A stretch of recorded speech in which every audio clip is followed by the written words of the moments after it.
What is happening, you wonderful people? So last night I got a chance to watch the first two episodes of Star Wars Maul Shadow Lord, and in this series we explore Darth Maul after the Clone Wars, focusing on his time during the reign of the Galactic Empire as he rebuilds his criminal syndicate. And that's all I can say without giving too much away. Let's talk about it.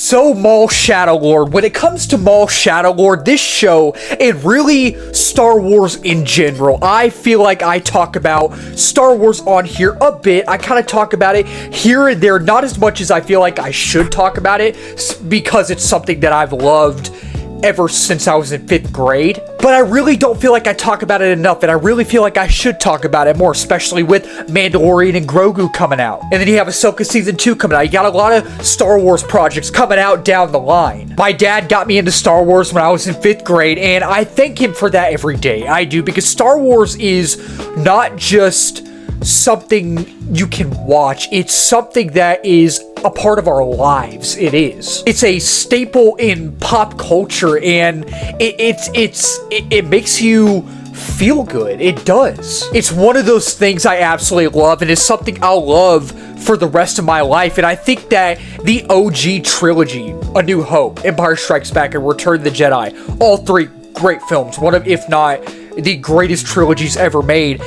It's, if not one of the greatest trilogies ever made. It is, and all three of those movies are some of the greatest films ever made. I have a hard time deciding whether I like The Empire Strikes Back or Return of the Jedi more. I kind of want to lean towards Empire Strikes Back, but when I think about it, when I sit down and actually think about it, I'm like, man, Return of the Jedi is pretty dang good. It's very underrated. It is. And when it comes to the prequels, The Phantom Menace and Attack of the Clones, I'm not too big on. They are my least two favorite films in the franchise. I don't think they're horrible like everyone says they are, but they're just, if I had to pick my two least favorites, it's those two. They're just fine in my opinion. And Revenge of the Sith, I really have always enjoyed. I haven't seen it in a long time, but I always remember really enjoying that film, even though I'm just okay with the prequels, the first two. Revenge of the Sith is definitely my favorite out of the three, and Solo never really worked for me. It never worked for me, but Rogue One absolutely did. That movie is epic in scope and scale. The stakes feel high in that movie, and I love the overall atmosphere and aesthetic in Rogue One and the sequel trilogy. The words about to come out of my mouth might cause some controversy, but I'm a defender of the sequel trilogy. I am. I know none of these films are perfect. They are not perfect at all, but I am just someone who has always really enjoyed the sequel trilogy. Maybe the nostalgia aspect of the sequel trilogy and just the vibe of the sequel trilogy. They're not perfect, they're not, but I enjoyed them for what they were. And then you have the shows. Some shows are better than other shows, and when it comes to Maul Shadow Lord, when I first heard that they were making this show, I thought, whoa. I'm there day one? I'm there day one. I think I remember hearing about it a while back, and then I forgot about it, but then I looked it up, or I didn't look it up, but I read something on it, and I was like, I think I remember hearing or reading about that. They're making that? And I thought to myself, I was like, okay, number one, starting off the bat, Star Wars animation is gorgeous. It is. Most people would agree. And Darth Maul, number two, is one of the best villains in pop culture history. Number three, this is Star Wars, and this is something I've loved ever since I was little.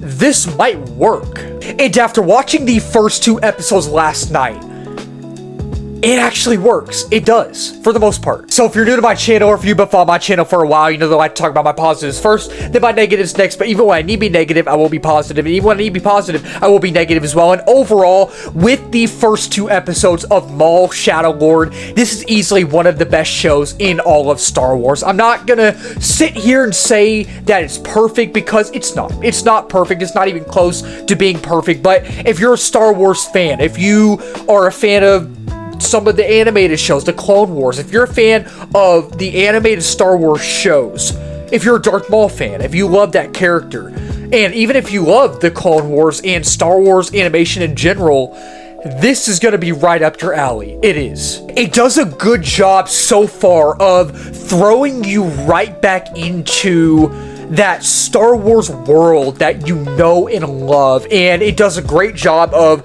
throwing you back into that world you grew up with and that you have nostalgia for. And the animation in here is amazing. It is absolutely gorgeous right from the opening shot, right when the first episode opens. You just see how beautiful and thought out the animation is, along with the colors and the nuance, the contrast, and just the details in general. It's like an acrylic painting come to life, and I know I overuse this what I'm about to say, but it's eye candy. I know in my last few reviews I've said eye candy, but it's eye candy. That's literally what it is. And right when it opened, it looked real. Like right from the opening scene, I just sat there and I was like, is this live action?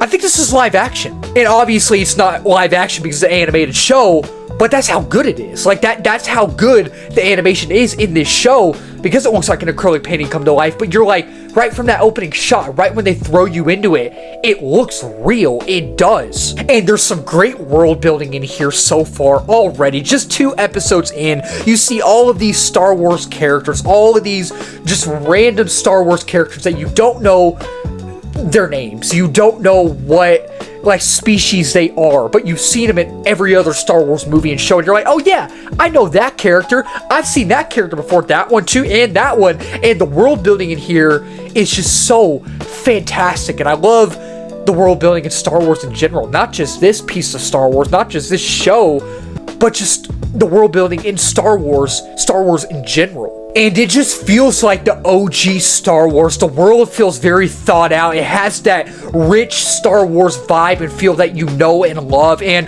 Darth Maul as a character, myself, and I know all of y'all included, we all love Darth Maul. And he is more menacing than ever in here. And I mean, that's expected. It is. But he's very unpredictable in here, and he's very just straight up menacing. You don't know what he's gonna do next. You don't know when he's gonna strike next. And I love that this takes place after the Clone Wars and after Revenge of the Sith and before A New Hope. So it's kind of like a sequel to Revenge of the Sith, kind of like a prequel to A New Hope in a way. Because when he showed up in Solo, even though I'm not the biggest fan of Solo, even when I went to go see that in theaters years ago, it's not a horrible film, it's just one that I just kind of think is mid in a way.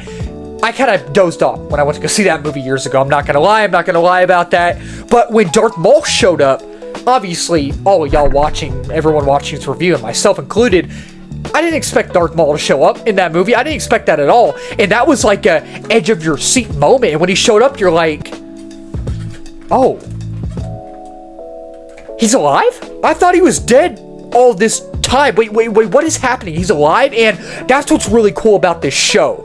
What's really cool is you now know he's alive after seeing Solo, and we get to see what he's been up to in a way. And that was a shock, but it's just cool to see this character again. You feel his aura, and you feel his presence, and he's an imminent threat. And the score is also really good in here. I love Duel of Fates and Duel of the Fates, like all of y'all watching. And it's almost like Duel of the Fates, but ramped up. It is Duel of the Fates, but ramped up with more intensity. Like the intensity is ramped up to 100. And I think that the sound design in here is great too. And overall, so far, it just feels like a good old classic Star Wars, and that's what I wanted, and that's what they injected into the show so far. That being said though, while these 2 episodes are both good, and while this show is off to a legit great start, like I said, it's not perfect. It definitely has its flaws. The animation is great. Darth Maul is great. I think the score is great. The sound design is great. But I will say,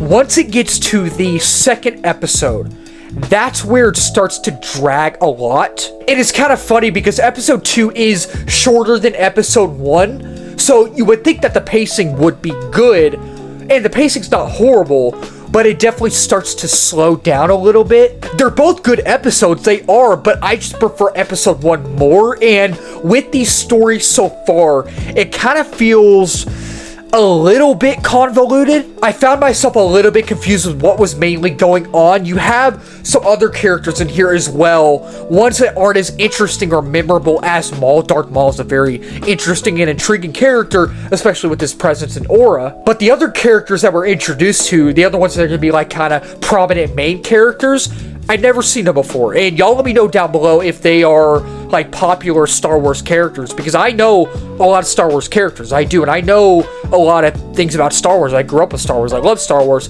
But obviously the Star Wars universe and galaxy is so vast and so massive. I don't know everything. And hopefully these other few prominent characters that we get, the main characters, hopefully they get more depth, because so far, and I know it's only 2 episodes in, we got a lot more episodes to go, they're not really that interesting. And I'm just hoping that the story gets better as it goes on, and I hope that it starts to really find its pace throughout the rest of the season. So yeah, overall, with the first 2 episodes of Maul Shadow Lord, I am really enjoying this show so far. 2 episodes in, I know we have a lot more episodes to go. Those episodes could end up being horrible, we don't know yet, but I really so far am enjoying this show as a lifelong Star Wars fan, as someone who loves Star Wars, as a Darth Maul fan.